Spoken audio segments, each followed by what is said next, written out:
It was like my nemesis, man. It was like, we talked a little bit about it, but like I have so much respect for this guy, but I'm like, damn, I got to beat this guy someday. And I never would have been as great if it wasn't, and that's how I kind of want to close this interview out is like,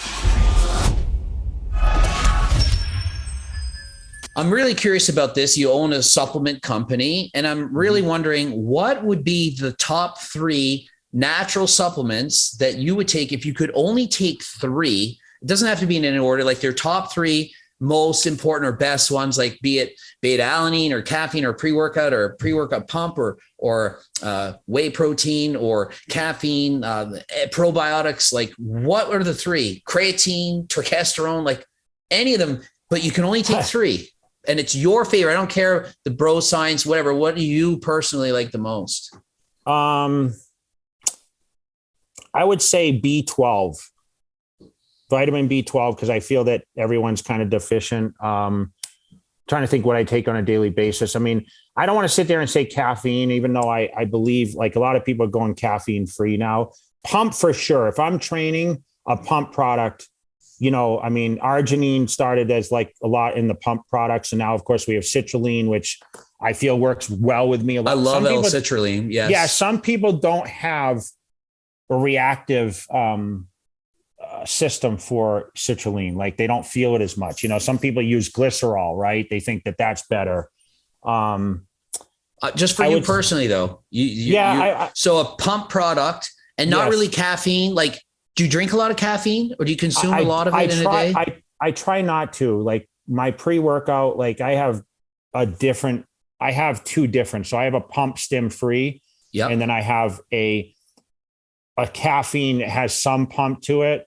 But I tend to focus more on the pump because I train later in the day. Right. And I've always felt like performance was the best. And I'll be honest, I was an old school guy. I used to have a small black cup of coffee from McDonald's before I went to the gym. That was my pre-workout. Because remember, Greg, I came from an age where pre-workouts didn't exist. I mean, I used L-carnitine to train as my fat burner for my first show, liquid L-carnitine from Jarrow. I loved L-carnitine. Like it always worked well for me. But listen, I also liked Fedra caffeine too, to get lean. That was the best combination. Back in the day, that was great. Yeah. Ashwagandha probably is pretty, it's pretty Does that help you relax? Is it something you're taking before bed, throughout the day, before your workout? What are you using it for in particular? It does. Testosterone production? Yeah, testosterone, but it also helps reset the adrenals, right? A lot of people that are yanked out on caffeine, it can help with your adrenals. And I mean, I use melatonin. I mean, melatonin is great too. I mean, anyone that wants to sleep, I mean, everyone has sleeping issues, I feel, but I tend to sleep pretty well. But I would definitely say ashwagandha, B12, and a pump. I would say any kind of pump, citrulline or something of that sort. I mean, I love alpha GPC. That's what I use in a lot of my pre-workouts now. So it's more of a focus, Yeah, I like this. It gives me a lot of talking points because I was a caffeine junkie. Like a gram a day. And then I had a hair transplant, which is kind of like, it takes like 6 months or more to get fixed up. And they said, you can't have any caffeine. And I'm like, well, I'm just going to have no caffeine for a month and just see what happens. I made a YouTube video about it. So I went from 1,000 to nothing for a month. Now I only drink Diet Coke, caffeine free, and I have caffeine free coffees and stuff. I used to drink 3, like this big and like 3 a day. This is massive. Yeah. So I was caffeine, double scooping pre-workouts. And then after a month, and I hadn't had any in a month, I took 3/4 of 1 scoop. Normally I could take like, 1.5 or 2, no problem. I was on the moon. Buzzing, yeah. I couldn't believe it. I was like, what is this feeling? It was ridiculous. And so now I'm like really low on the caffeine. And so I've gone from like my whole life from using caffeine like crazy all my life to now I hardly take any. So I'm gonna have to redo it and start taking like the stim feed pre-workouts and whatnot, because I just don't want that much caffeine anymore. Mm-hmm. Yeah. I mean, I'm a victim of, I take probably too much caffeine than what I should. I mean, I drink, sometimes a cup of coffee in the morning. I try to drink, if I drink any like diet soda, like except when I go out, I mean, I'd use diet 7-Up at home. That's what I have in my fridge right now. But if we go out to dinner once in a while, I'll have like a Diet Coke, which I feel has a little more caffeine. It's got like 60 milligrams in a can. We're not much. Yeah. But, but I drink like 3 glasses while I'm eating dinner. So that ends up being a little more. And I do use, like I said, I sometimes on those terrible days that I'm dragging, I'll use my pre-workout and I'll take a scoop or two, which might have, 300 milligrams of caffeine in there. So I'm a little more than I'd like to be, because I speak to a lot of people, especially at my age, that have gone caffeine free, and they said they feel absolutely amazing. They sleep so much better and they're not on edge.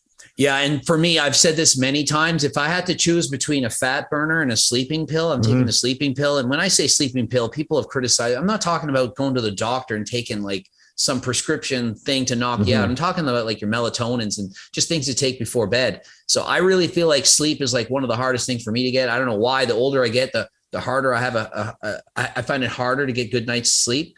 And if you can't sleep, how are you recovering? No, you can't. I fall asleep great. The problem is I wake up super early. My mind starts going. And once I have a big issue because I sleep with my phone next to the bed. And as soon as I open my phone and I see something that triggers me, I can't stop. Like if I get an email or a text that's important, that is relative to business, I can't go back to sleep. So I should keep my phone in the other room. And I've said this a million times, but what if there's an emergency back, with my mom or whatever? I worry about that sometimes. So it's definitely like, I find myself sleeping. I sleep 5-6 hours a night is enough for me. But at the same time, I get up early. Wow. 5 or 6. I need like, I don't know, 7 or 8 hours of sleep is my average night. But like a lot of times I'll wake up in the middle of the night and I can't get back to sleep. So that's a problem. So I often would take a sleep aid and things like that. It does help me a lot, but I found a lot of it is work related. Like you're saying, you're thinking of business, something comes up and your brain can't stop. I mean, I don't know about you. Sometimes I go to bed and I wake up and I spent 8 hours thinking about work. And I'm like, thank God I'm finally awake. I'm like, that was horrible. Like you wake up like, enough of this. And I'm like, so I work in my sleep. I'm going to start. I mean, I honestly, maybe I'm working 20 hours a day because like I'm working in my sleep. Sometimes I feel less rested after I wake up than when I went to bed. Yeah. But you know what? Your mindset switches. So like I was only worried about bodybuilding and like being the greatest. And now it's all business. So that's the one thing about transition to life, right? The important things have changed. I'm sure at 46, they're a lot different than 26, right? Absolutely. And that's the coolest thing about, I always tell everyone the best years of my life have been 40 plus, and I retired at 40. So if people think winning the Olympia years and battling Ronnie Coleman years were the best years of my life, it's false information. It was 40 plus when I retired and actually got to, focus on other things in my life that were built because of the bodybuilding. Don't think that I'm trying to say, I have no respect for what I did, but it really helped me transition to greater things. And that's, what we should be happy about is like our attention is to things to progress ourselves in life much better now than just being selfish about the bodybuilding world. Right. Personally, I think if the best time of your life isn't right now, then you're doing something wrong. Because if you think about it, you should be able to set up your life so that you're always improving. You're always getting better. You know what makes you happy. You know what to do. So at 48, why aren't you having more fun than at 47? Because you should be able to figure that out and do those things, those changes that makes you more happy. So I find, if anything, every year is the best year of my life. I just keeps getting better, better, and better. And I don't see why that should ever stop. I can't see why at 80, even though I won't have the muscles and I won't have I'll have something else. I'll have my mind can able, so long as you can think and be healthy, how is it not a better year? Yeah, you're true. I mean, seems like you're transitioning pretty well though. I mean, if you say, hey, I don't really train as much, like you train 3 days a week, full body, and you're focused more on your cycling, like you've gotten comfortable, right? I mean, it's not about being the biggest guy in the room anymore. I mean, listen, man, I always want to have a decent build. So people say, oh, he works out. But at the same time, I don't need to look like Mr. Olympia the rest of my life. That's not been my goal. So I'm comfortable with the way I look. I mean, there's no question with that. I don't miss the big days. Let's put it that way. And oftentimes the hardest transition for a bodybuilder is in fact that time when you're like, okay, I'm not going to be abusing these things. I'm going to have to accept the fact that I'm going to have like 50 pounds less on me or 30, whatever the pounds is. and just transitioning and doing something different. But I find like with you and me, we've transitioned into business and other ventures, and you've got priorities for your health, your fitness, you're doing cardio, and you're being healthy overall. So it's quite easy to go from doing like one thing, all out bodybuilding, to another thing, all out. Like I put as much effort into YouTube as ever did in bodybuilding, or in YouTube as ever did as a school teacher, or as much effort on the bike as I did in another sport. It goes from here and to there. And to me, it's all about the dopamine you get from the successes and the journey of trying to be the best version of yourself that you can be at whatever you decide to do. I agree. Well, I think I've taken enough of your time. Thanks for having you here. We're definitely, I recommend a lot of people, if you can go and follow Jay on his channel, Jay Cutler on Instagram, 3.8 million followers when I looked, and Jay Cutler TV on YouTube. Go and check. He posts often. So please go and give him a like, give a follow, and see what he's up to. Yeah, listen, it was a great opportunity. I know we haven't really got a chance to, converse or whatever else. And I hope maybe we can do it again sometime. I know you said you've done some videos on me in the past. I haven't really seen that much on that. So, and I have more in the queue. I've probably got 30 videos that are completely finished right now that I haven't posted. It's just finding the right time. But one is you versus Ronnie. And I gave commentary, the back and forth, like who's winning this pose, who's winning that pose. Yeah. I think if people like that, I was just trying something different. Did you give him the edge? And I had him in the edge. Yeah. And he had the edge. Yeah.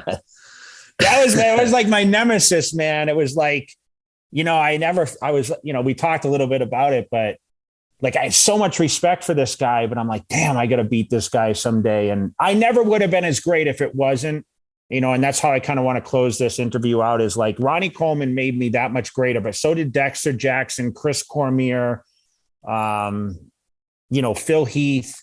Like, I have so much respect for all these guys. And you learn as you get a bit older. I appreciate my peers a lot more than I did when we were challenging like that.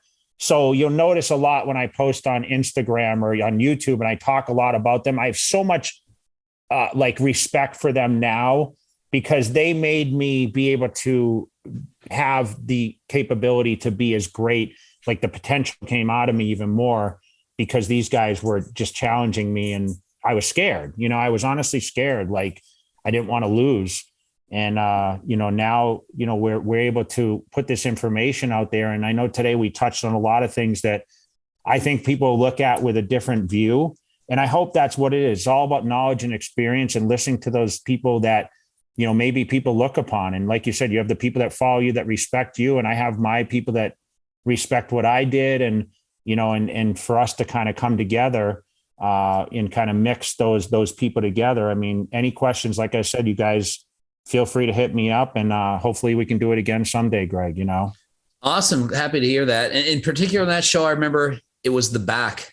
People say the shows are one for the back. I had you winning the front, and then he turned around and I was like, what is this back and the glutes? It was the glutes. Yeah. Like, I was just like, what am I seeing here? But from the front, I said, you're winning this. Like, I'm probably spoiling it, but like, I'm from the front, I had you winning the show. And then it turned around and I was like, oh, but the back, man, it was just something else. Yeah. And when we guest posed, to be honest, I mean, he was huge, but I mean, I was always had deeper lines in the abs and the quads. Oh, the abs were much better. I said the legs were better. The front overall was better. Yep. And then, pose was better. And you talk about genetics, like we spoke about. Ronnie just had the genes from the back, man. Like, he just had the better tie-ins and the glutes and hams. And I was always the last area for me to get lean was my glutes and hams. Stair mill ended up being my best friend because that seemed to bring in the best detail. And Hani introduced that to me later. And that's what you saw 2000. I came back after losing to Dexter, and we all learn. I mean, every year was a learning process. I wasn't an expert. Even when I became Mr. Olympia, I had to try new things and learn my body to try to be better. And I don't ever think I reached actually my absolute best. I'll be honest. I don't think I ever reached 100% potential because I wasn't locked in a room just training. I was traveling. I was on the road being ambassador. And you had the balance. Anyone, that balance, Yeah. Anyone that wants to be great, and, you have to unfortunately become, that person that people look upon, and that requires you to be out and about and doing those things. It's hard to stay home and nowadays you can kind of do it with media, but back then we had to meet face to face. We didn't have the social media aspect of it. And, they have to be respectful for that. All right. Well, thanks for the interview. Hopefully we'll do it again soon. Hopefully we can meet up in person, train together someday. See if I can do one set for every 2 that you do. We'll see if your endurance from the biking can keep up with my 45-second rest period. Yeah, I don't think so, but we'll give it a try. All right. Thanks, Greg.